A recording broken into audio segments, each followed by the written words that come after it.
Bismillahirrahmanirrahim. Assalamualaikum warahmatullahi wabarakatuh. Alhamdulillah wassalatu wassalamu ala Rasulillah wa ala alihi wa sahbihi wa mawala wa ba'du. Ya ayyuhalladzina amanu taqullaha haqqa tuqatih wa la tamutunna illa wa antum muslimun. Fa inna asdaqal hadithi kitabullah wa khairal hadi hadi Muhammad sallallahu alaihi wasallam. Wa syarrul umuri muhdatsatuha wa kullu muhdatsatin bid'ah wa kullu bid'atin dhalalah wa kullu dhalalatin finnar. A'adzani Allahu wa iyyakum minan nar. Ikhwafillah rahimani wa rahimakumullah.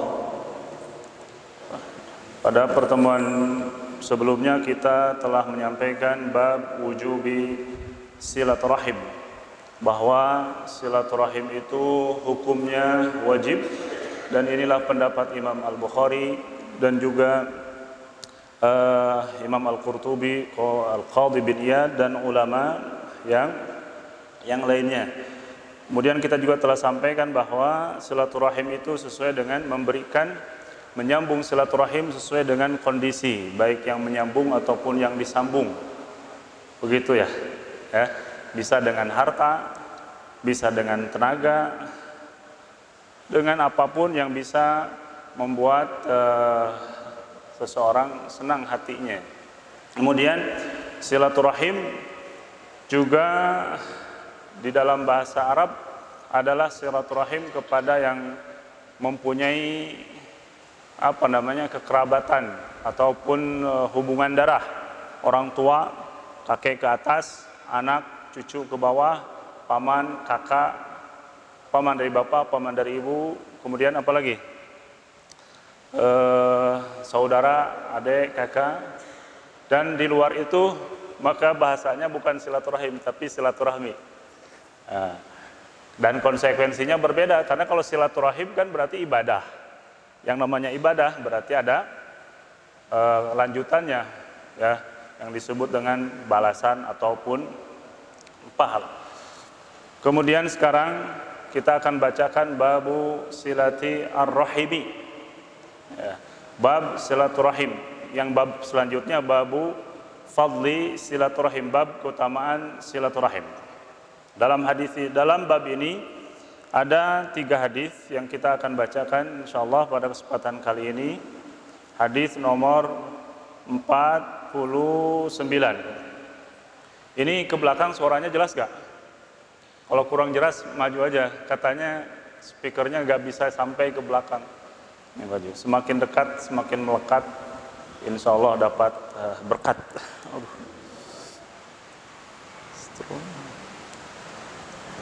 Qala al-Imam Al-Bukhari haddatsana Abu Nu'aim qala haddatsana Amr bin Utsman ibn Abdullah ibn Mawhab qala sami'tu Musa bin Talhah yadhkuru عن أبي أيوب الأنصاري أن أعرابيا عرض على النبي صلى الله عليه وسلم في مسيره فقال أخبرني ما يقربني من الجنة ويباعدني من النار قال تعبد الله ولا تشرك به شيئا وتقيم الصلاة وتؤتي الزكاة وتصل الرحم. الحديث. Hadis ini diriwayatkan dari sahabat mulia Abi Ayyub Al-Ansari. Anna a'rabiyan 'arada 'ala an-nabi sallallahu alaihi wasallam fi masirihi. Bahwa ada seorang Arab Badui, dalam riwayat lain rajulan, yang menemui Rasulullah sallallahu alaihi wasallam dalam suatu perjalanannya. Dalam riwayat Abi Hurairah, masih dari Al-Imam Al-Bukhari, disebutkan bahwa yang bertanya ini adalah Abu Ayyub langsung, perawi hadisnya Abu Ayyub Al-Ansari, Abu Ayyub Al-Ansari, yang semua kita sudah banyak mendengar Abu Ayyub Al-Ansari ini, yang bernama Khalid bin Zaid Al-Ansari Al-Khazraji. Ya. Karena setiap kita membaca sejarah terutama hijrahnya Rasulullah sallallahu alaihi wasallam, tentu akan disebutkan Abu Ayyub ini. Ya, karena Rasulullah sallallahu alaihi wasallam ketika datang ke Madinah, ya, orang-orang menginginkan agar Rasulullah menginap di rumahnya. Tapi Rasulullah mengatakan bahwa tempat menginapnya sesuai dengan di mana unta beliau berhenti, dan berhentinya dekat dengan rumahnya Abu Ayyub, dan Rasulullah tinggal bersama Abu Ayyub sekitar kurang lebih 7 bulan lamanya. Ya, maka banyak sekali hadis-hadis yang diriwayatkan oleh Abu Ayyub Al-Ansari tentang Rasulullah sallallahu alaihi wasallam. Sekitar 150 hadis kurang lebih yang diriwayatkan oleh Abu Ayyub Al-Ansari. Ya. Yang kedua, kita pun sering mendengar Abu Ayyub ini ketika bercerita tentang penaklukan Konstantinopel. Karena beliau ini sahabat yang gugur di medan perang di zaman pemerintahan Yazid bin Muawiyah, dan dikuburkan dekat dengan benteng Konstantinopel yang sekarang disebut dengan kota Istanbul. Jadi bukan hanya Hagia Sophia saja sebenarnya yang terkenal di Turki. Ya, Masjid Abu Ayyub pun menjadi destinasi tujuan orang-orang yang biasanya kalau mau umroh mampir dulu cuci mata di Turki. Ini Masjid apa? Abu Ayyub Al-Ansari, di mana di sana dimakamkan Abu Ayyub Al-Ansari radhiyallahu taala anhu. Tapi dalam riwayat yang lain, yang bertanya ini adalah seorang Arab Badu yang bernama Laqit bin Sabirah, yaitu seorang wafid ataupun delegasi dari Bani Al-Muntafiq. Ya. Di sini dijelaskan orang Arab Badu itu, kalau seandainya ini adalah orang Arab Badu yang bernama Laqit bin Sabirah, bertanya kepada Rasulullah sallallahu alaihi wasallam di perjalanan. Ya. Dan ada beberapa hadis, bahkan banyak, ya, yang bertanya kepada Rasulullah sallallahu alaihi wasallam itu A'rabiyan. Ya. Banyak yang datang orang-orang Arab bertanya kepada Rasulullah sallallahu alaihi wasallam. Dan kalau kita lihat jawaban-jawaban pertanyaan-pertanyaannya itu sangat cerdas sekali. Bahkan Abdullah ibnu Abbas pernah mengatakan kepada Domdom bin Thalabah di Arab Badu juga, tidak ada orang yang cerdas seperti cerdasnya si Domdom ini yang bertanya kepada Rasulullah sallallahu alaihi wasallam.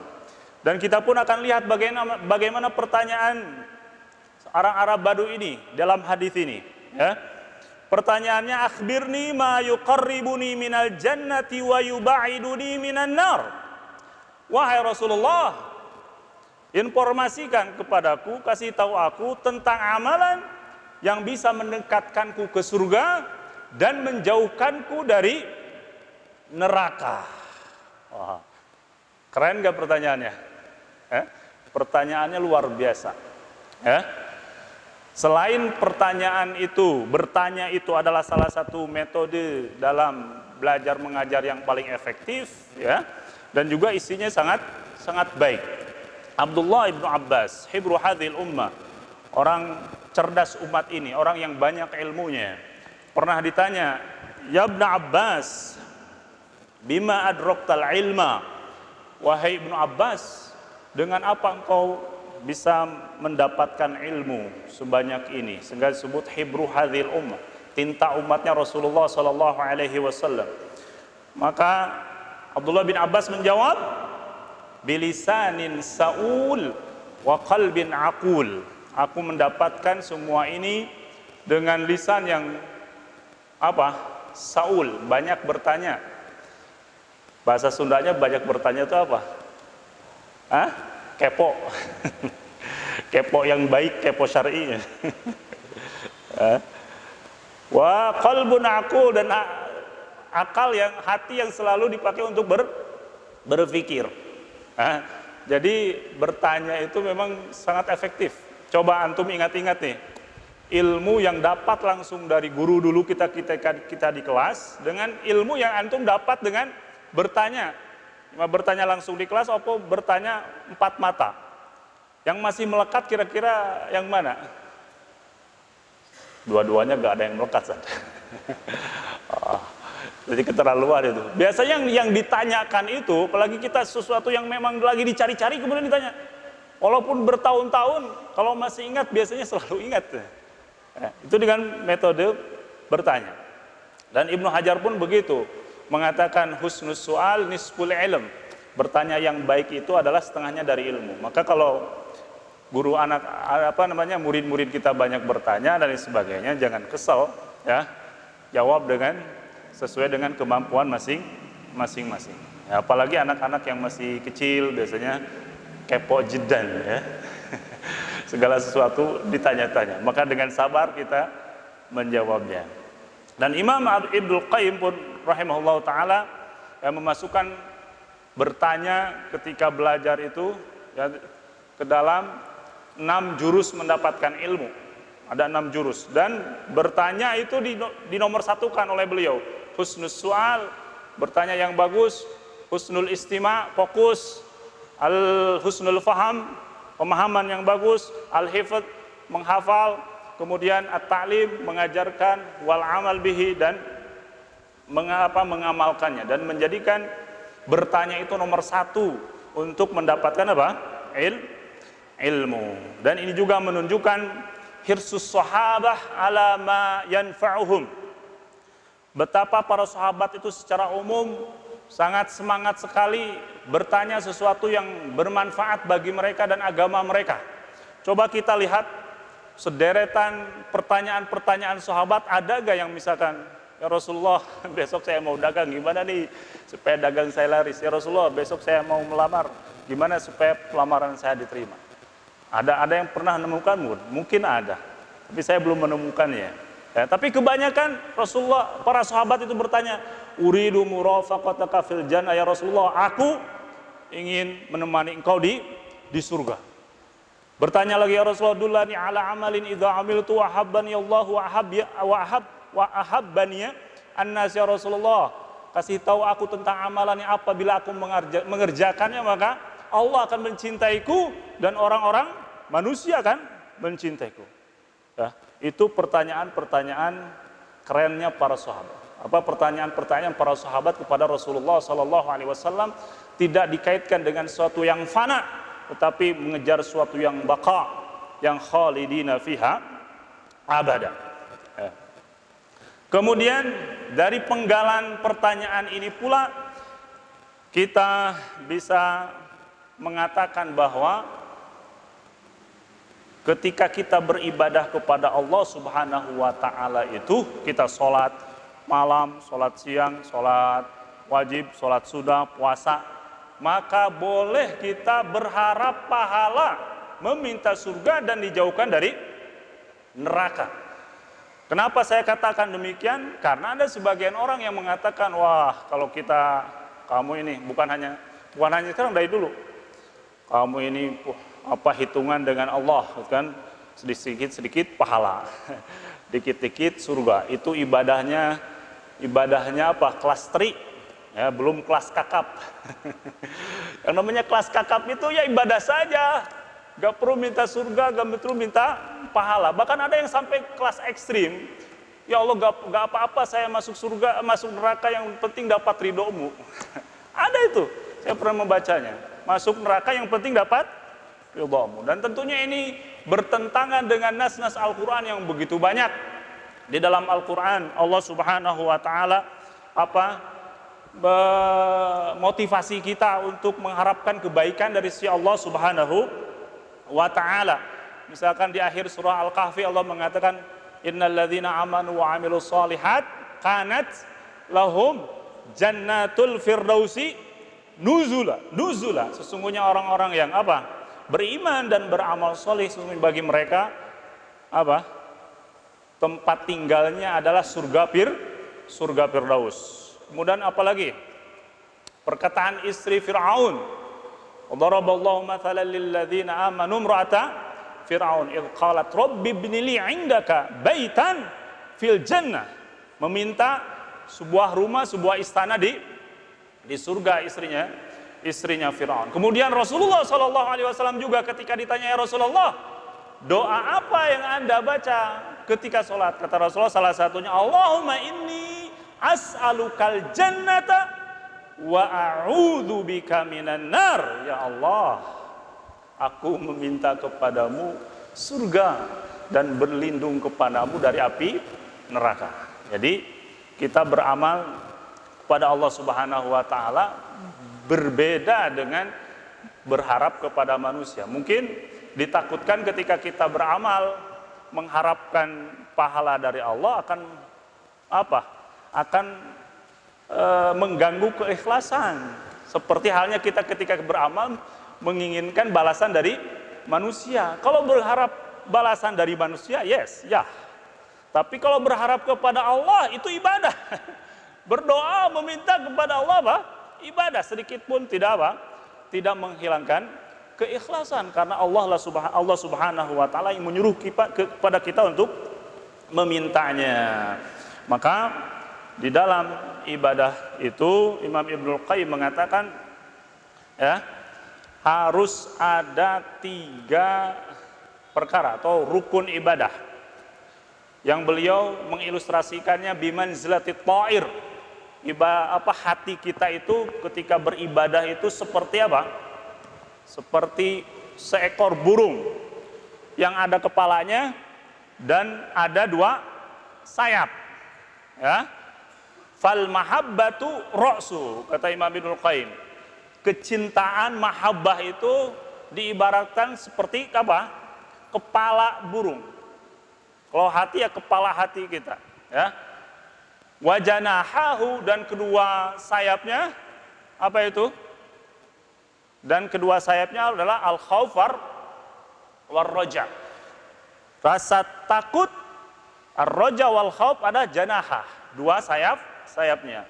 Famata qut salima ar-ra'su wal janahan, ketika seekor burung itu kepalanya masih ada, masih nempel, masih sempurna, kemudian 2 sayapnya pun masih ada, fattairu jaidut tairan, maka burung itu bisa berterbang dengan sempurna. Wa mata quti ar-rasu, ya, ketika kepala burung itu tidak ada, mata at-tair, burung pun akan mati. Sebagaimana hati kita ketika tidak ada mahabbah kepada Allah Subhanahu wa taala, mata hati kita pun mati. Wa mata fukida al-janahan, dan ketika sayap kanan sayap kiri burung tidak ada fahuwa mu'radatun likulli sha'idin wasakir wa kasir, maka ketika seekor burung tidak ada sayapnya, dia terancam oleh para pemburu dan hewan atau burung-burung buas lainnya. Begitupun ketika hati seseorang sudah tidak ada khauf, tidak ada roja, maka mudah sekali untuk tergelincir. Maka di dalam ibadah itu harus terkumpul nih mahabbah, khauf dan roja. Ini sangat penting sekali di dalam ibadah, ya. Seorang ulama tabi'in yang disebut dengan siapa? Makhul, seorang ulama, Abdullah bin Makhul al-Hudhali Asy-Syami, ya, yang wafat pada tahun 1000 atau 112. Beliau mengatakan, man abadallah, barang siapa yang beribadah kepada Allah bil mahabbati wahdah, hanya berdasarkan kecintaan mahabbah saja, maka fahuwa zindiq. Ibnu Makhul mengatakan dia itu zindiq. Zindiq itu apa? Zindik itu bahasa Persia yang menjadi bahasa Arab dari mulai semenjak abad kedua Hijriah, ya. Kalau kita buka kamus bahasa Arab artinya yudhirul Islam wa yubtinul kufur. Zindik itu yang memperlihatkan keislaman, ya, zahirnya Islam tapi hatinya kufur. Kalau di zaman Rasulullah disebut munafik. Kalau di zaman sekarang disebutnya orang-orang mulhid, orang-orang yang nyeleneh, yang banyak disematkan kepada orang-orang liberal. Jadi orang yang beribadah kepada Allah hanya berdasarkan cinta saja, tidak ada khauf, tidak ada rasa takut, tidak ada rasa harap, itu seperti seorang zindiq. Ya.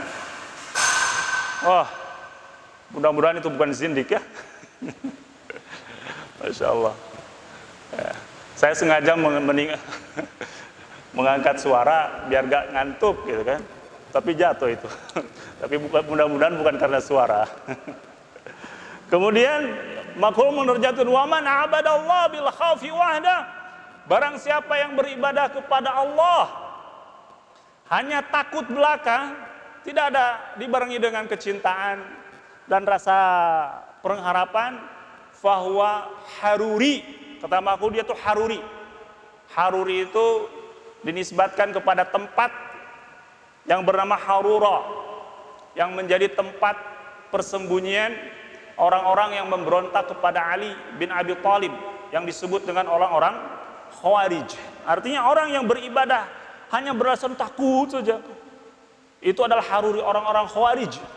Kenapa? Karena orang-orang Khawarij itu hanya memperhatikan fokus terhadap ayat-ayat ancaman.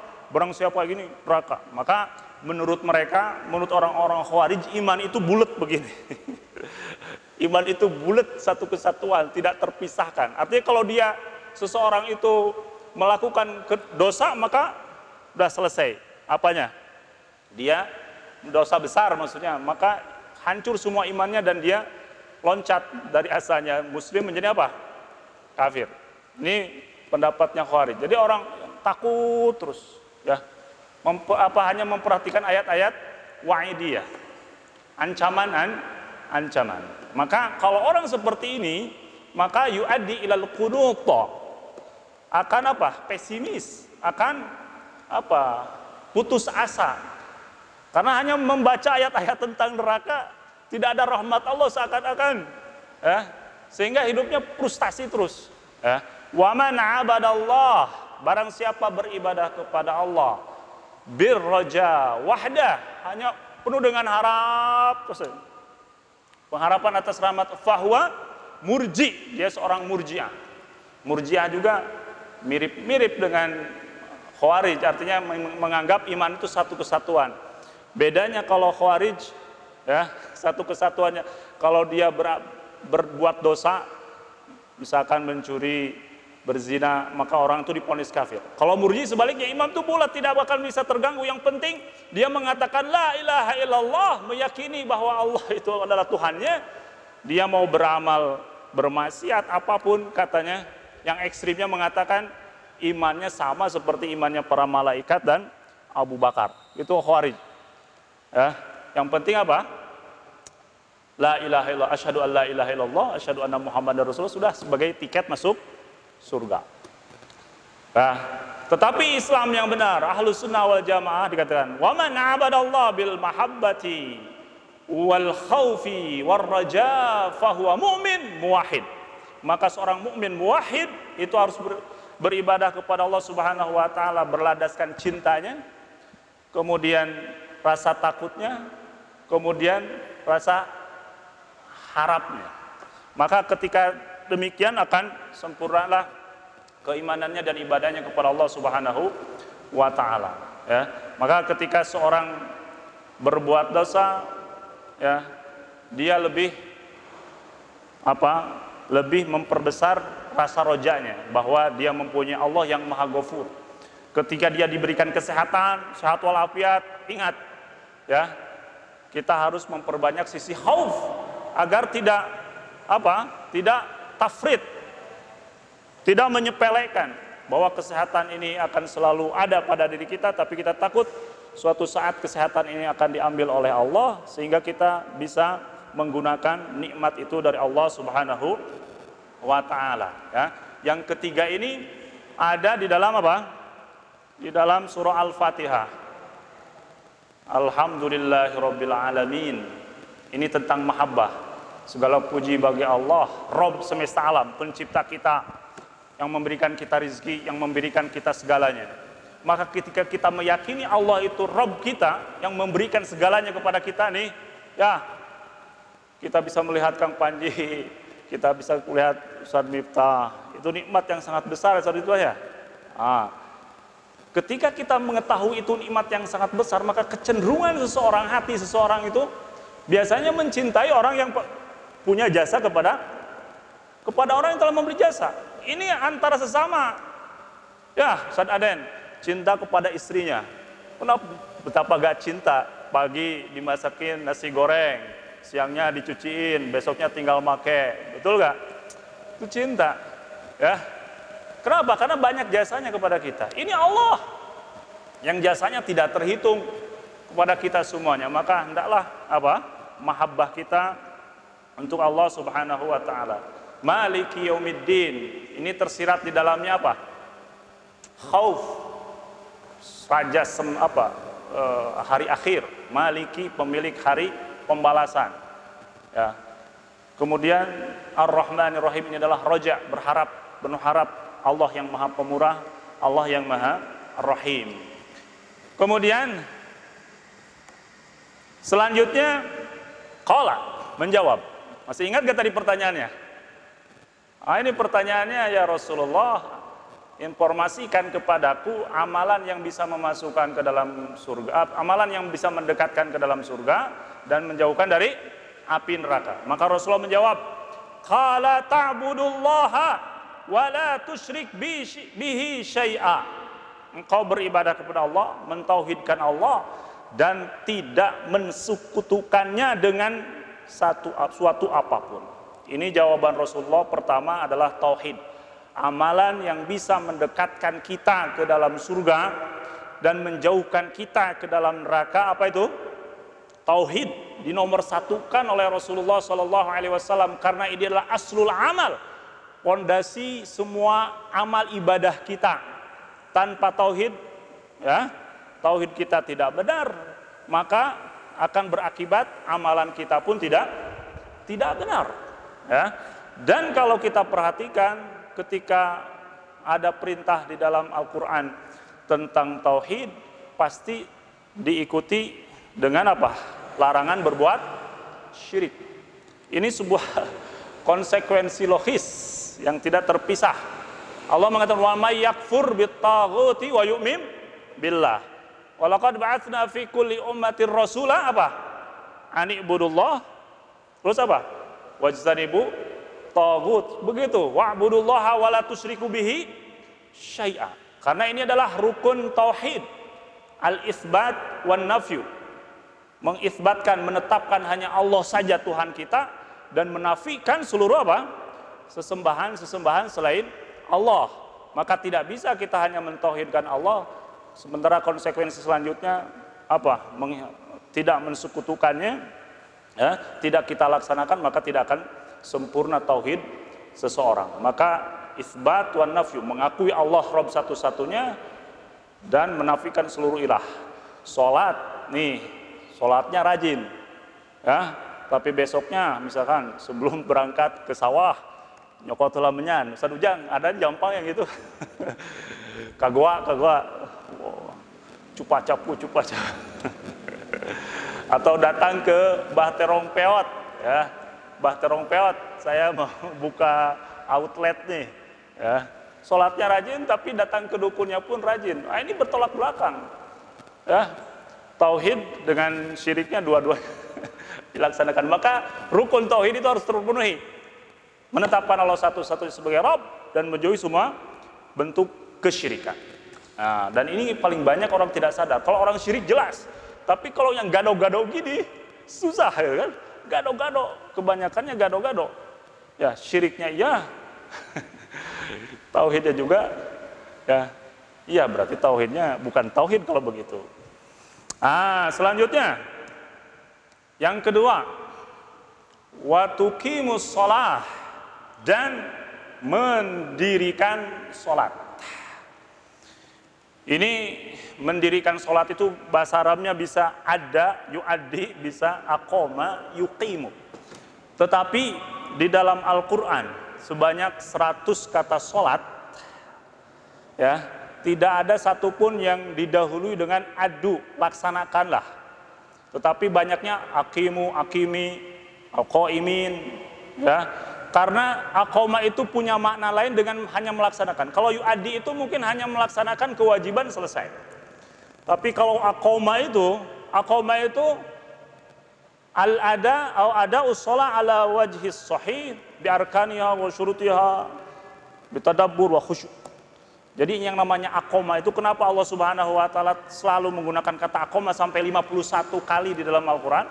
Karena aqoma itu punya permintaan lebih, bukan hanya sekedar sholat sebagai gerakan saja, tetapi sholat itu harus berwujud dan menyatu dengan tubuh kita di luar sholat. Maka Allah Subhanahu wa taala di dalam surah Al-Ankabut ayat 45 mengatakan, aqimis sholah, dirikanlah sholat, innas sholata tanha anil fahsyai wan munkar. Karena sholat itu mencegah dari apa? Berbuatan keji dan kemunkaran. Kata para ulama, inna di sini, innanya selain li taukid, li ta'lil. Artinya bisa dikatakan aqimis sholah li'anna adalahnya, li'anna sholah, karena sesungguhnya sholat itu. Li ta'lil, maksudnya berkaitan dengan kaidah annal hukma al-mu'allaqa ala wasfin yazidu biziyadatihi wa yanqusu binuqsanihi. Bahwa hukum ataupun nilai yang dikaitkan dengan kualitas sebuah perbuatan bertambah dan berkurangnya tergantung kualitas amalan tersebut. Arti sederhananya, kalau kualitas sholat kita, iqamatus sholat kita semakin meningkat, kualitasnya semakin meningkat, maka efektivitas untuk mencegah kemunkaran dan kekejian pun akan semakin meningkat. Maka kalau kita ingin tahu kualitas sholat kita, lihat pada diri kita. Kalau kita semakin jauh dari maksiat kepada Allah dan semakin dekat kepada Allah, ketahuilah bahwa kualitas sholat kita semakin meningkat. Tetapi kalau kita masih sholat, tetapi maksiat pun masih berjalan, ketahuilah itu belum iqamah, itu masih ada, baru melaksanakan dan menggugurkan kewajiban saja. Jadi watuqimus sholat, dan Rasulullah SAW menyebutkan amalan yang bisa mendekatkan ke surga. Yang kedua adalah sholat, karena ini adalah hal yang paling berharga setelah tauhid, dan di dalam rukun Islam pun dijadikan nomor 2 setelah syahadat. Dan ini adalah hubungan kita kepada Allah Subhanahu wa taala. Wa tu'tiyaz zakah, dan memberikan atau mengeluarkan zakat. Yang ketiga, ya, selalu begini ya, dalam hadis ataupun dalam Al-Quran, selalu sholat, zakat. Karena itu adalah kunci kebahagiaan kita. Ketika hubungan kita baik dengan Allah, ya, sholat kita terjaga, semua amalan kita terjaga. Coba kita rasakan, bedakan ketika pagi hari bangun, sebelum subuh tuh, sudah bangun, bahkan sempat sholat malamnya, atau paling tidak sholat witirnya. Coba kemudian sholat subuh berjamaah, gimana rasa paginya itu? Aduh, dunia itu, perasaan kita lagi hidup di dunia benar-benar, ya, tenang. Tapi suatu saat antum misalkan terlambat sholat, bangun, bahkan sholat subuhnya misalkan kesiangan, tidak sempat ke masjid, asara ruwet dunia deh. Betul gak? Hah? Ya. Begitupun ketika hubungan kita dengan teman kerja, teman tetangga, dua hubungan ini terjaga, maka kebahagiaan kita akan diraih. Maka sebenarnya jawaban Rasulullah ini bukan hanya amalan yang akan mendapatkan surga di akhirat, tapi ketika orang mendirikan sholat dengan benar, menunaikan zakat, artinya berbuat baik kepada sesama, dia telah mendapatkan surga dunia sebelum surga akhirat. Ya, wa tasilur rahim, dan menyambung silaturahim. Ini syahid di dalam hadis ini yang berkaitan dengan bab menyambung silaturahim, yang sudah dikatakan dengan harta, dengan tenaga, dengan apa lagi? Dengan semua yang kita bisa untuk saudara kita. Maka kalau kita perhatikan ini, pertama tauhid, kedua salat, ketika zakat, ini perkara-perkara besar. Kemudian yang keempat, watasilur rahim. Sepertinya kecil ini. Ini menunjukkan bahwa silaturahim itu laisa dzauqan wa khuluqan takmiliyin. Bukan hanya sekedar dzauq perasaan dan akhlak primer, akhlak pelengkap, akhlak sekunder. Yang utama itu primer, sekunder. Hah? Sekunder ya, pelengkap tuh. Bukan hanya yang pelengkap saja, tapi silaturahim itu apa? Qad tatawaqqaf najatul insan alaihi. Terkadang keselamatan dunia dan akhiratnya dikaitkan dengan silaturahim ini. Rasulullah mengatakan, la yadkhulul jannah qati'ur rahim. Tidak akan masuk surga orang yang memutus silaturahim. Jadi perkara silaturahim itu besar. Bahkan sebagian ulama mengatakan ada pintu khusus, pintu surga yang disebut pintu silaturahim, sebagaimana sholat dan zakat mempunyai pintu khusus. Maka hendaklah kita memperhatikan silaturahim ini. Kemudian yang terakhir, setelah kita simak bersama, di sini kan pertanyaannya amalan yang bisa memasukkan surga dan menjauhkan dari neraka. Nah, satu pertanyaan terakhir sebelum kita mengakhiri. Ada sebuah hadis dari Jabir bin Abdullah, riwayat Imam Muslim. Rasulullah mengatakan, la yudkhilu ahadan minkum amaluhul jannata wala yujiruhu wala ana illa birahmatillah. Rasulullah mengatakan, seseorang itu tidak akan dimasukkan ke surga dengan amalannya, dan dia tidak akan dijauhkan dari neraka juga dengan amalannya. Bahkan kata Rasul, saya pun masuk surga bukan dengan amalan saya, tapi atas rahmat Allah. Bagaimana ini? Di sini mengatakan amalan yang bisa masukkan surga. Di hadis itu mengatakan amalan itu tidak bisa masukkan surga. Apa kira-kira jawabannya?